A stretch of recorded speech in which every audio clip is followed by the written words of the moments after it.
Hello everyone, welcome back. आज हम discuss करने जा रहे हैं हमारे चैप्टर नंबर 13 के इम्पॉर्टेंट क्वेश्चंस। चैप्टर का नाम है साउंड और इसके important question, previous year question जो भी आए हैं सबको हम डिस्कस करने वाले हैं। सबसे पहला क्वेश्चन है एएमयू से, what is the to and fro motion of objects called. To and fro motion of objects is called, to इधर फ्रो इधर, ये जो continuously to and fro motion होता है उसे क्या कहते हैं हम, ऑसिलेटरी मोशन।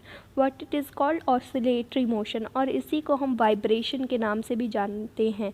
ठीक है, तो ऑसिलेटरी मोशन और वाइब्रेशन दोनों ही इसके आंसर हो सकते हैं। ऑप्शन में ऑसिलेटरी मोशन दिया है तो हम लगाएंगे, लेकिन याद रखना अगर ऑसिलेटरी मोशन ऑप्शन में नहीं दिया है, वाइब्रेशन दिया है, तो आप वाइब्रेशन पे क्लिक करके आ जाना, लगा के आ जाना। राइट। सेकेंड क्वेश्चन है, if the amplitude of sound becomes thrice then loudness increases by the factor of। इसके लिए ये समझ लीजिए कि loudness is proportional to square of amplitude.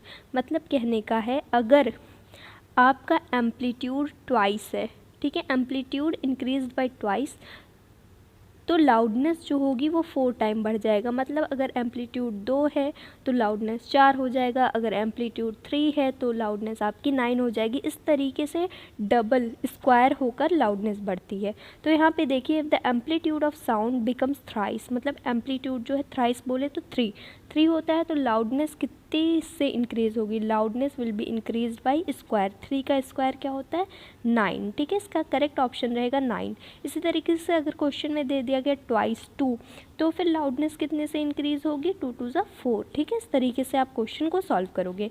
Next question है, the pitch of sound primarily depends on. The pitch of sound primarily depends upon frequency. Okay, the pitch of sound is primarily depends on frequency. Next question, ये question नहीं है, ये समझाने के लिए मैंने डाल रखा है कि अगर यही क्वेश्चन आपको दूसरे तरीके से पूछ ले कि the shrillness of sound determined by, shrillness of sound, तो ये भी फ्रीक्वेंसी ही डिटरमाइन करती है। बात समझ में आ रही है। Pitch of a sound and shrillness of a sound both are determined by frequency. I hope आपको क्लियर होगा। Shrillness of sound and pitch of sound both are determined by frequency. सिर्फ क्वेश्चंस नहीं देखा करिए, जो मैं एक्स्ट्रा चीज़ें बताती हूँ वो भी नोट करते रहा करिए, सुनते रहा करिए, क्योंकि वो भी क्वेश्चंस के ही पार्ट होते हैं। ठीक है, तो वीडियो को भगा भगा के देखने की बिल्कुल ज़रूरत नहीं है। नेक्स्ट क्वेश्चन है, velocity of the sound is greatest इन। जो स्पीड होती है, वेलोसिटी होती है साउंड की, सबसे ज़्यादा कहाँ होती है, मेटल में, सॉलिड में। क्यों, देखो सबसे ज़्यादा जो स्पीड ऑफ साउंड रहता है वो सॉलिड में रहता है, उसके बाद लिक्विड, उसके बाद गैस। ठीक है, ऐसा क्यों, क्योंकि सॉलिड के मॉलिक्यूल्स जो होते हैं वो बहुत पास पास होते हैं, साउंड आसानी से ट्रैवल करता है। लिक्विड के थोड़े थोड़े दूर होते हैं तो थोड़ी दिक्कत होती है, और गैस के जो मॉलिक्यूल्स होते हैं वो बहुत ही ज़्यादा दूर होते हैं, तो और स्लोली साउंड यहाँ ट्रैवल करता है। बात समझ में आई। सबसे तेज़ साउंड कहाँ ट्रैवल करता है, सॉलिड में, then liquid, then gas. Okay, next question, loudness of sound is determined by, loudness of sound is determined by amplitude of vibrating body। ये जो क्वेश्चन है ये एएमयू जामिया दोनों का समझ लो फेवरेट क्वेश्चन है, इस चैप्टर से कई दफ़ा रिपीट किया गया है। तो लाउडनेस ऑफ साउंड को कौन डिटरमाइन करता है, एम्पलीट्यूड। फिर से रिवाइज करवा देती हूँ। पिच ऑफ साउंड कौन डिटरमाइन करवाता है, फ्रीक्वेंसी। लाउडनेस ऑफ साउंड कौन डिटरमाइन करता है, एम्पलीट्यूड। ठीक है, अगला question, the unit of sound is decibel. Unit of sound is decibel and decibel is represented by D and B. Okay, next question, when air has been removed completely from a vessel, it is said that there is a vacuum। जब किसी भी जगह से आप पूरी तरीके से air हटा दो, मतलब हवा का नामो निशान मिटा दो, कुछ भी ना बचे, तो फिर हम कहते हैं वो जगह क्या है, वैक्यूम है। और वैक्यूम में साउंड ट्रैवल नहीं करता, sound doesn't travel in vacuum. मतलब साउंड सॉलिड में भी ट्रैवल कर लेगा, लिक्विड में भी ट्रैवल कर लेगा, लेकिन गैस में भी ट्रैवल कर लेगा, लेकिन वैक्यूम जहाँ पे एयर नहीं रहेगा वहाँ पे साउंड कभी ट्रैवल नहीं कर पाएगा। तो क्वेश्चन अगर आ गया साउंड कैन नॉट ट्रैवल, तो आप लगाओगे vacuum, sound can not travel in vacuum. The sound frequency not audible to human ears. Human ear जो साउंड को नहीं सुन पाता वो कौन सा है, मैं आपको बता दूं, जो ऑडिबल साउंड है, मतलब जिसे हम इंसान सुन सकते हैं, वो कहाँ से कहाँ तक है, from 20 hertz to 20,000 hertz. 20 to 20,000 hertz तक के बीच जो होते हैं उसका साउंड हम सुन लेते हैं, लेकिन इसके ऊपर या इसके नीचे रहेगा, मतलब 20 हर्ट्ज के नीचे रहेगा तब भी हम नहीं सुन पाएंगे, 20,000 हर्ट्ज के ऊपर रहेगा तब भी हम नहीं सुन पाएंगे। तो यहाँ देखिए 20 हर्ट्ज सुन लेंगे भाई, 200 हर्ट्ज सुन लेंगे, इसके बीच में ही है। 19 हर्ट्ज, 19 देखो 19 जो है वो 20 से कम है, ठीक है। तो मैंने बोला 20 हर्ट्ज से कम हम नहीं सुन पाते हैं, बिल्कुल नहीं सुन पाते हैं। तो यहाँ पे सही ऑप्शन बनेगा ऑप्शन नंबर सी 19, बाकी हम सुन सकते हैं। The loudness of sound is expressed in a unit, loudness of sound is expressed in a unit called decibel, ठीक है। साउंड की यूनिट क्या है, डेसिबल है। लाउडनेस ऑफ साउंड किस में एक्सप्रेस करते हैं, डेसिबल में करते हैं, जिसको रिप्रेजेंट करेंगे डीबी से। अगला question, Audible frequency for human being is Audible, मतलब जिसको ह्यूमन बीइंग सुन सकते हैं। अभी मैंने बताया फ्रॉम 20 हर्ट्ज टू 20,000 हर्ट्ज, इसके ऊपर 20,000 के ऊपर ना हम सुन सकते हैं, ना 20,000 हर्ट्ज के नीचे सुन सकते हैं, वो इनऑडिबल फ्रीक्वेंसी हो जाती है। ऑडिबल बोले तो जो सुन सकते हैं, और इनऑडिबल वो होते हैं जिन्हें हम नहीं सुन सकते। आई होप क्लियर होगा। Loudness of sound is proportional to square of, अभी बताया loudness of sound is proportional to square of amplitude. Loudness of sound is proportional to amplitude और स्क्वायर ऑफ एम्पलीट्यूड, ठीक है, एम्पलीट्यूड के square को कहते हैं। तो loudness of sound is proportional to square of amplitude. Next question, which of the following statement is correct about sound, sound के बारे में कौन सा स्टेटमेंट करेक्ट है। Sound is a longitudinal wave, correct है, ठीक है। साउंड ट्रेवल्स थ्रू वैक्यूम, मैंने बोला नहीं, वैक्यूम की ट्रैवल नहीं करता, it travels faster than light, नहीं भाई, लाइट से कम स्पीड होती है साउंड की। It can travel in solid, solid में ट्रैवल कर लेता है, सॉलिड लिक्विड गैस सब में ट्रैवल करता है। तो स्टेटमेंट गलत हो जाएगा, पहला स्टेटमेंट बस सही है। Sound is a longitudinal wave, याद रखिएगा, पूछ लेगा साउंड कौन सा वेव है, किस टाइप का वेव है, तो एक लॉन्गिट्यूडनल वेव है।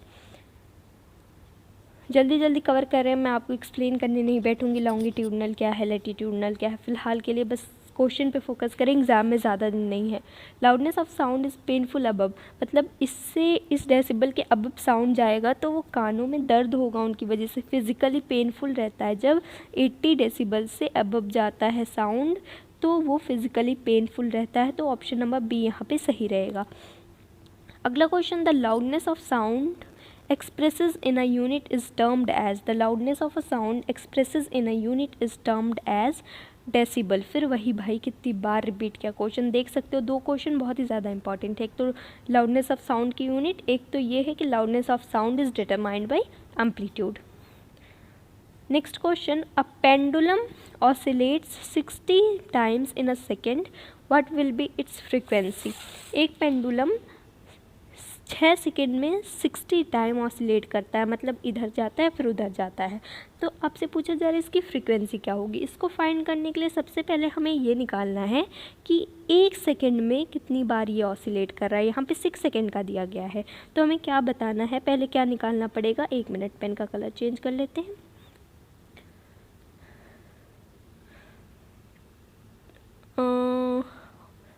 पहले हम निकालेंगे ऑसिलेशन इन 1 सेकेंड, 1 सेकेंड में कितना ऑसिलेशन हो रहा है, ठीक है, ऑसिलेशन इन 1 सेकेंड। इसको निकालने के लिए क्या करेंगे, ऑसिलेशन इन 1 सेकेंड निकालने के लिए हम क्या करेंगे, 6 को 60 से डिवाइड कर देंगे, ठीक है। 6 को 60 से डिवाइड करेंगे, कितना आ गया, 0.1। ध्यान से देखना कैसे सॉल्व करना है, इस तरीके का क्वेश्चन आए तो गलत नहीं करके आइएगा, ठीक। अब देखिए, अब हमने निकाल दिया 1 सेकेंड में कितनी बार ये ऑसिलेट कर रहा है, 0.1 बार। अब क्या करना है, हमें फ्रीक्वेंसी निकालनी है। तो फ्रीक्वेंसी का फॉर्मूला याद है किसी को? जी हाँ मैम, याद है, F=1 टाइम पीरियड, ठीक है। F= फ्रीक्वेंसी निकालने के लिए 1 टाइम पीरियड करते हैं। टाइम पीरियड हमें पता है 1 सेकेंड में कितना हो रहा है, 0.1, तो हम 1 लिखेंगे, 0.1 लिखेंगे, ठीक है। इंटू 10 किया, इसका डेसिमल हट गया, यहाँ पे ऊपर हो गया, इसको डिवाइड कर दिया, आंसर आया 10 हर्ट्ज। ऑप्शन नंबर सी यहाँ पे सही है, 10 हर्ट्ज आएगा यहाँ पे। आई होप आपको समझ में आ गया होगा, फिर से देख लीजिएगा एक बार, अगर नहीं समझ में आया तो वीडियो को बैक करके फिर से देख लीजिए। नेक्स्ट क्वेश्चन पे पढ़ते हैं। Most of human beings are unable to hear a sound of frequency greater than मतलब किससे ज़्यादा हम लोग नहीं सुन सकते, किस फ्रिक्वेंसी से ज़्यादा, मैंने बताया था 20 हर्ट्ज से कम नहीं सुन सकते, ठीक है। तो यहाँ पे पूछ रहा है ग्रेटर देन, हम 20,000 हर्ट्ज से ज़्यादा नहीं सुन सकते, 20,000 हर्ट्ज से ज़्यादा नहीं सुन सकते।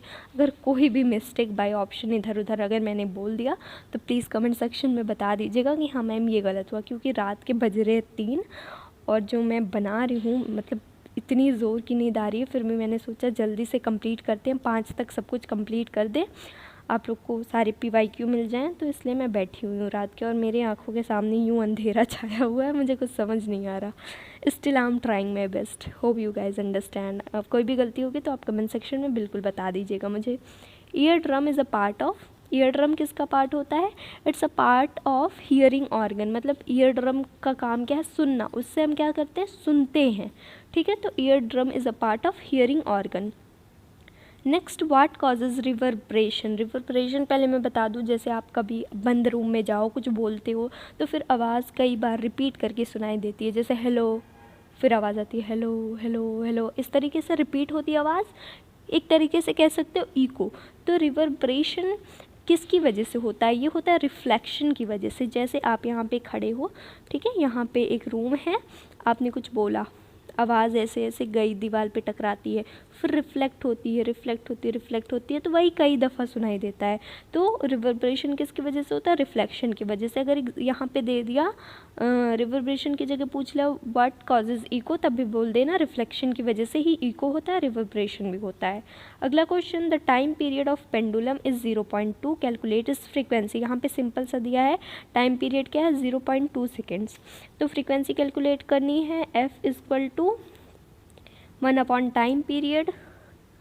टाइम पीरियड हमारा कितना है? 0.2 इंटू 10 कर देंगे डेसिमल हटाने के लिए, ठीक है, डेसिमल हटाने के लिए हम 10 कर रहे हैं, तो हमारा यहाँ पे 10 आ गया, 10 और इसका डेसिमल हो गया, हट गया, 2 आ गया, डिवाइड कर देंगे 5 आ जाएगा, 5 हर्ट्ज। ऑप्शन नंबर डी यहाँ पे करेक्ट है, ठीक। बहुत सिंपल सा न्यूमेरिकल था। अगला question, loudness of sound is expresses in unit called loudness of sound. भाई साहब कितनी बार रिपीट किया? डेसिबल, ठीक है। डेसिबल से हम लाउडनेस ऑफ साउंड को डिटरमाइन करते हैं। Sound can travel through liquid, solid, gas, all of these. मैंने बताया ना साउंड तीनों से ट्रेवल कर सकता है, लिक्विड से भी, सॉलिड से भी, गैस से भी, तो all of these is correct. Next question, loudness of sound is determined by amplitude. Loudness of sound is determined by amplitude, or pitch of sound is determined by frequency, okay. Loudness of sound is determined by, again, amplitude. Loudness of sound is determined by amplitude. Next question, a device which is used to find the depth of sea. A device which is used to find depth of sea is called sonar. सोनार का इस्तेमाल depth of सी को find करने के लिए किया जाता है, मतलब ये एक वेव है जिसका इस्तेमाल हम करते हैं, ठीक। आगे बढ़ेंगे, अगला क्वेश्चन है, when sound wave goes from one medium to another the quantity that remains unchanged. जब एक मीडियम से दूसरे मीडियम, मतलब सॉलिड से गैस में गया, गैस से लिक्विड में गया, लिक्विड से सॉलिड में गया, तो एक मीडियम से दूसरे मीडियम में जब भी कोई क्वांटिटी जाती है तो फ्रीक्वेंसी कभी भी नहीं चेंज होती। क्या नहीं चेंज होता? फ्रीक्वेंसी नहीं चेंज होता। बाकी चीज़ें चेंज हो सकती है बट फ्रीक्वेंसी नेवर चेंजेस। तो ये याद रखिएगा कि मीडियम की वजह से फ्रीक्वेंसी पर कोई असर नहीं पड़ता। नेक्स्ट क्वेश्चन, जामिया के क्वेश्चंस देख लेते हैं जो इस चैप्टर से आए हुए हैं previous year. In humans the sound is produced bye, humans में साउंड किससे प्रोड्यूस होता है? लैरिंक्स से, जिसको हम वॉइस बॉक्स के नाम से भी जानते हैं। Larynx is also known as voice box, तो ऑप्शन नंबर सी यहाँ पे सही है।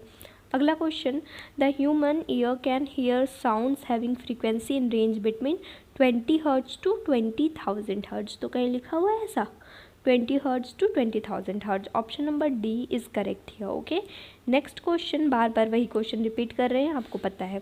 The loudness of sound is determined by amplitude, okay. Loudness of sound is determined by amplitude of vibration. Next question, sound is a form of energy. Sound is a form of energy, basic definition है sound की। Sound travel faster in medium, सबसे ज़्यादा तेज़ कहाँ पे travel करता है? Solid में। सॉलिड क्या है? सॉलिड एक डेंसर है, ठीक है। क्या है? सॉलिड इज़ डेंसर, मतलब जितना ज़्यादा मॉलिक्यूल्स पास में रहेंगे, डेंस रहेंगे, उतना तेज़ साउंड वहाँ पे ट्रैवल करेगा। So option number A is correct. Ear drum is a part of hearing organ. Option number C यहाँ पे सही है, ear drum is a part of hearing organ. Next question, to and fro motion of an object is called vibration. मैंने बताया था to and fro motion of an object is called oscillatory motion और vibration. तो यहाँ पे vibration option में है तो हम वाइब्रेशन लगा देंगे। Next question, large amplitude of sound vibration will produce, large amplitude of sound vibration will produce, जितना ज़्यादा लार्ज एम्पलीट्यूड रहेगा उतना लाउड साउंड रहेगा। बात समझना, जितना ज़्यादा एम्पलीट्यूड हाई रहेगा, जितना ज़्यादा एम्पलीट्यूड रहेगा उतनी तेज़ आवाज़ रहेगी, उतना लाउड वॉइस रहेगा, और जितनी कम एम्पलीट्यूड रहेगी उतना फीबल वॉइस रहेगा। आई होप आपको समझ में आ रहा होगा। Sound can not travel through vacuum, option number C. मैंने बताया sound can not travel through vacuum, क्योंकि यहाँ पे कुछ भी मीडियम नहीं होता एक जगह से जाने के लिए दूसरी जगह साउंड को। The loudness of sound depends on amplitude. बाप रे, मुझे लग रहा 15-20 बार ये क्वेश्चन रिपीट कर चुका। आप देख लो कितना इंपॉर्टेंट है, क्वेश्चन कितनी बार पूछ रहा है। तो loudness of sound depends on amplitude 15-20 बार, बस मैंने ऐसे ही बोल दिया, कमेंट ना आने लगे भाई मैम 15-20 बार नहीं है, बस ऐसे ही बोल देती हूँ मैं। Sound is a type of energy. Large amplitude of sound vibration will produce loud sound. जितना ज़्यादा एम्पलीट्यूड रहेगा, large amplitude means loud sound and small amplitude means feeble sound और weak sound. Okay, next question. अब जामिया के question खत्म, अब कुछ extra question कर लेते हैं जो एनसीईआरटी और गाइड में दिए हुए थे। Sound is produced by vibrating objects only, sound is only produced by vibrating objects. Next question, what is vibrating part of veena. Vibrating part of veena क्या है? मतलब जो वीणा है उसमें आवाज़ कहाँ से होती है? वीणा सुना होगा, सरस्वती जी के हाथ में रहता है और एक म्यूज़िकल इंस्ट्रूमेंट है। तो वीणा में कहाँ से साउंड प्रोड्यूस होता है? उसमें प्रोड्यूस होता है स्ट्रेच स्ट्रिंग से, ठीक है। दो और चीज़ों के मुझे बताने हैं आपको। तबला देखा होगा आपने, मृदंगम देखा होगा। अगर पूछ लिया इनके वाइब्रेटिंग पार्ट्स क्या हैं, तो इनके वाइब्रेटिंग पार्ट्स से स्ट्रेच्ड मेम्ब्रेन। देखो गिटार में स्ट्रिंग लगी होती है, तार, वीणा में तार लगा हुआ आता है, इसी तरीके से वायलिन में स्ट्रिंग रहती है, तबला हो गया, मृदंगम हो गए, ये सब जो है इनमें क्या लगे हुए थे? स्ट्रेच्ड मेम्ब्रेन, मतलब बेसिकली इनमें होते हैं मेम्ब्रेन, ठीक। मेम्ब्रेन से ये बने हुए तो हैं, यहीं से इनका साउंड प्रोड्यूस होता है।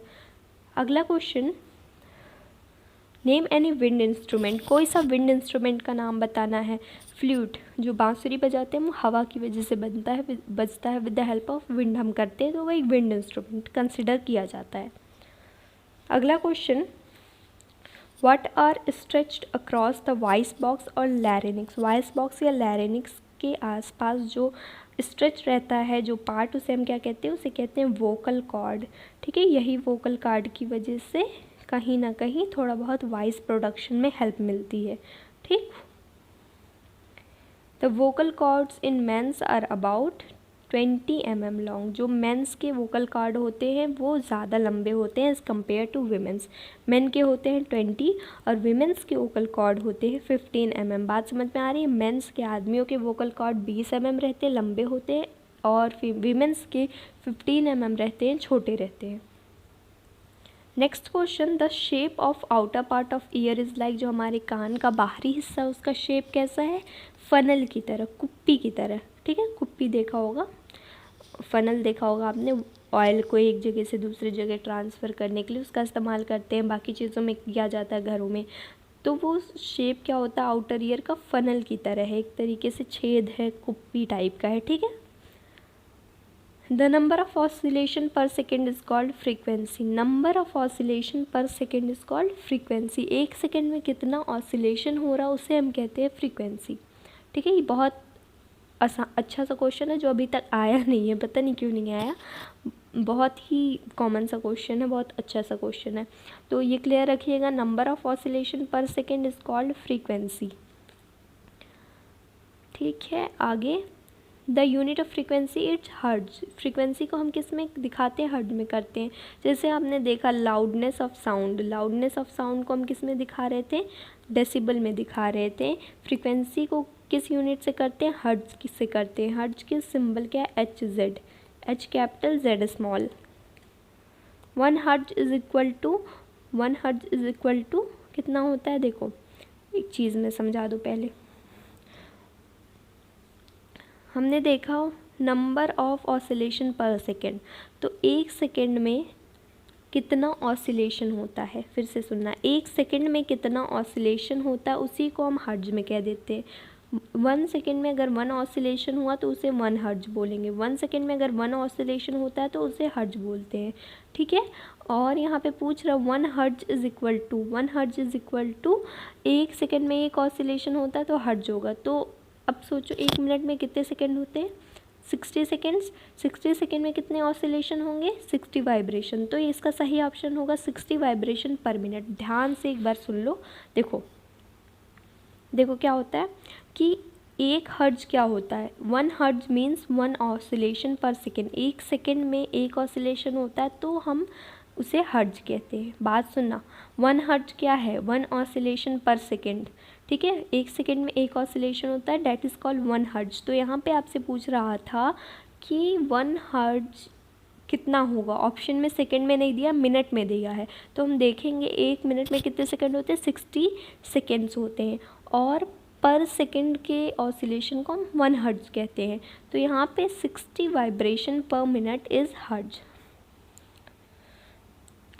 बात समझ में आई। तो हमको बस मिनट में देखना था कि कितने सेकेंड्स होते हैं और उसके हिसाब से हमने कैलकुलेशन लगा दी। फिर से एक बार डिटेल में देख लीजिए, ये प्लीज़ देख लीजिए, अभी तक नहीं आया, आ सकता है।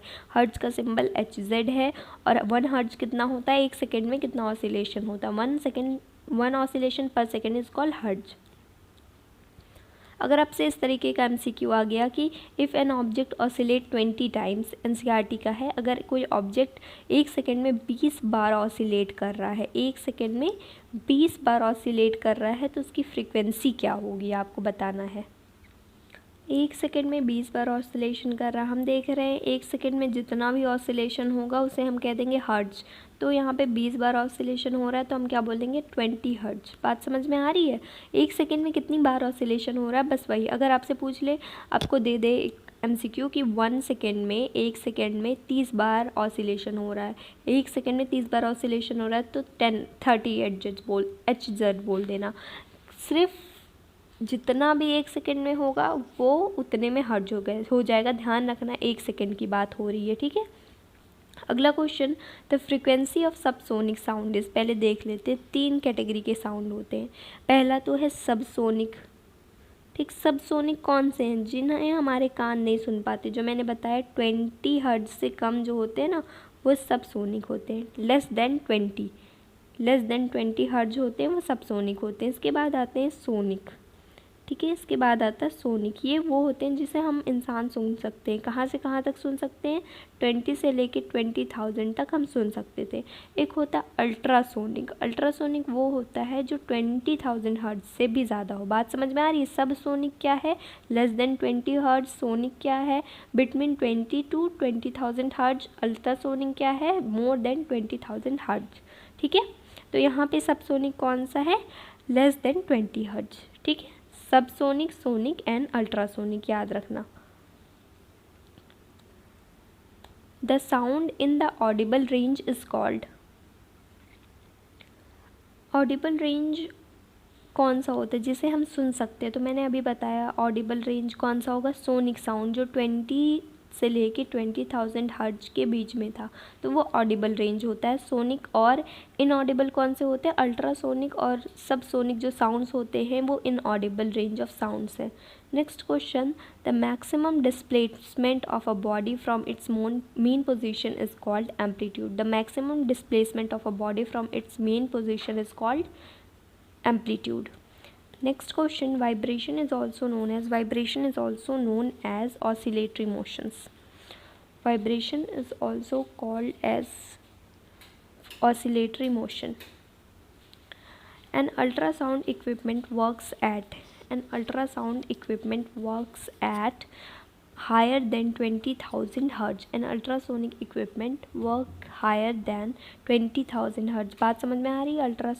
अल्ट्रासाउंड जो होते हैं वो कब वर्क करते हैं? Higher than 20,000. अगला क्वेश्चन हमारा unwanted sounds are called noise. ठीक है, जो फालतू के साउंड्स होते हैं जिन्हें हम सुनना नहीं चाहते वो होते हैं नॉइज़. फिर आपको वीडियो के लास्ट में एंड करते हैं यहाँ पे. बस आपको मैं कुछ चीज़ बता दूँ फिर से. देखो, जितनी ज़्यादा हाई फ्रीक्वेंसी रहेगी उतना हाई पिच का आवाज़ रहेगा, जिसे हम श्रीक भी कहेंगे. ठीक है, जितनी हाई फ्रीक्वेंसी रहेगी उतना वॉइस में श्रीक रहेगा और हाई पिच रहेगा. जितनी लो फ्रीक्वेंसी रहेगी उतनी लो पिच का साउंड रहेगा. जितना हाई एम्पलीट्यूड रहेगा उतना ज़्यादा साउंड लाउडर रहेगा, मतलब ज़्यादा तेज़ रहेगा. और जितना लो एम्पलीट्यूड रहेगा उतनी आवाज़ फीबल रहेगी. ठीक है, बस यहीं पे एंड करते हैं वीडियो को. और आप लोगों को वॉइस थोड़ी कम लग रही होगी इस वीडियो में, because I am in hostel और रात के बज रहे हैं 3 साढ़े 3, तो मैं ज़्यादा चिल्ला के बोल नहीं सकती.